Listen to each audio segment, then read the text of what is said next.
அண்மையில் சிகாமாட் பாருவில் உள்ள ஹலால் உணவகத்திற்கு ஒரு நபர் தனது செல்ல பிராணியான நாயுடன் அங்கு வந்தது வீடியோவில் பதிவு செய்யப்பட்டு சமூக ஊடகங்களில் வைரலாகியிருக்கிறது. முகமது ரஸ்மான் ரசாக் என்பவர் இந்த வீடியோவை பகிர்ந்துள்ளார்.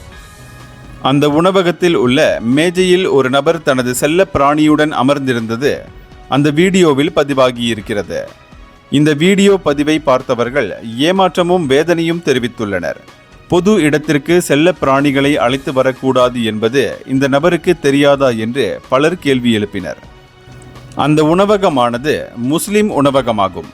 ஆகவே மற்றவர்களின் உணர்வுகளையும் சம்பந்தப்பட்ட அந்த நபர் மதிக்க வேண்டும் என்று நிக்கி கிம் என்பவர் கருத்துரைத்தார். அது மாமாக் முஸ்லிம் உணவக கடையாகும். செல்ல பிராணியான நாயை அங்கு அழைத்து வரக்கூடாது. இது கூட இவருக்கு தெரியாதா என்று ஒருவர் பதிவிட்டார்.